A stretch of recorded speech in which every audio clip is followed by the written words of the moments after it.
নমস্কার, রকমারি রান্না বান্নায় আপনাদের সবাইকে আবারও অনেক অনেক স্বাগত। আমার আজকের রেসিপি আনারসের চাটনি।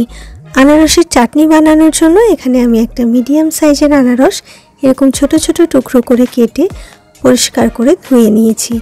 এবার আমি চাটনিটা বানানো শুরু করব।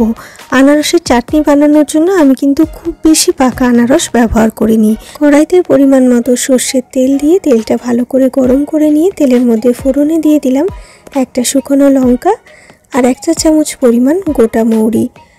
ফোড়নটা আমি প্রায় 10 থেকে 15 সেকেন্ড মতো ফ্রাই করে নিয়েছি। এবার এখানে আমি অ্যাড করে দিচ্ছি আগে থেকে কেটে রাখা আনারস। আনারসের চাটনি বানানোর জন্য এখানে আমি আনারসটা একদম ছোট ছোট টুকরো করে কেটে নিয়েছি। আপনারা চাইলে কিন্তু গ্রেট করেও নিতে পারেন। আনারসটা আমি 2-1 বার নেড়ে নিয়েছি। এবার এখানে আমি অ্যাড করে দিচ্ছি পরিমাণ মতো লবণ, পরিমাণ মতো হলুদ গুঁড়ো আর সামান্য পরিমাণে আমি এখানে কাশ্মীরি লঙ্কার গুঁড়ো দিলাম। এতে ঝাল হবে না, এটা আমি কালারের জন্য দিলাম। খুন্তি দিয়ে ভালো করে নেড়ে নিয়ে সমস্ত কিছু একসঙ্গে মিশিয়ে নিচ্ছি। আমি যেভাবে আজ আনারসের চাটনি বানাচ্ছি এইভাবে আপনারা বাড়িতে আনারসের চাটনি বানিয়ে খেয়ে দেখবেন, ভীষণ সুন্দর হয়।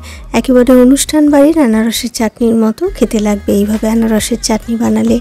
সমস্ত কিছু একসঙ্গে ভালো করে মিশিয়ে নিয়েছি। এবার আমি ছোট কাপের 1 কাপ পরিমাণ জল আর 1 চা চামচ পরিমাণ ভিনেগার অ্যাড করে দিলাম। আবারও 2-1 বার নেড়ে সব কিছু একসঙ্গে মিশিয়ে নিলাম। এবার এই পর্যায়ে আমি এখানে অ্যাড করে দিচ্ছি পরিমাণ মতো চিনি। চিনিটা অবশ্যই আপনারা আপনাদের পরিমাণ মতো দেবেন। চাটনিতে যে যেরকম মিষ্টি খেতে পছন্দ করেন সেই পরিমাণ অনুযায়ী চিনিটা দেবেন। এবার লো ফ্লেমে ঢাকা দিয়ে খুব ভালো করে আমি আনারসটা সেদ্ধ করে নেব।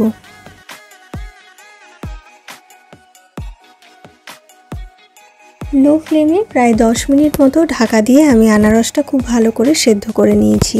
আনারসটা ভালোভাবে সেদ্ধ হয়ে গেলে হাতা দিয়ে আমি আরও একটু ম্যাশ করে দিয়েছি। দেখুন, আপনারা দেখলেই বুঝতে পারবেন একদম গলে গেছে আনারসটা।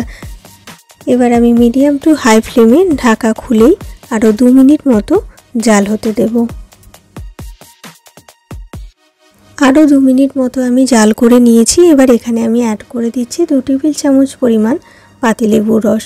পাতিলেবুর রস দেওয়ার পর আমি আর চাটনিটা বেশি সময় ফোটাবো না। খুন্তি দিয়ে 2-1 বার নেড়ে পাতিলেবুর রসটা চাটনির সঙ্গে খুব ভালোভাবে মিশিয়ে নিলাম। এবার আমি ফ্লেম অফ করে চাটনিটা ঠান্ডা করে নিয়ে সার্ভ করে দেব। রেডি হয়ে গেল আমার আজকের রেসিপি আনারসের চাটনি। আজকের এই আনারসের চাটনির রেসিপি যদি আপনাদের ভালো লেগে থাকে অবশ্যই বাড়িতে একবার ট্রাই করে খেয়ে দেখবেন। দেখতে কিন্তু ভারী সুন্দর হয়েছে। এইভাবে আনারসের চাটনি বানালে খেতেও কিন্তু খুব ভালো হয়। আজকের ভিডিওটা এখানেই শেষ করছি। ফিরে আসবো আবার একটা নতুন রেসিপির ভিডিও নিয়ে। আপনারা ভালো থাকবেন, সুস্থ থাকবেন। নমস্কার।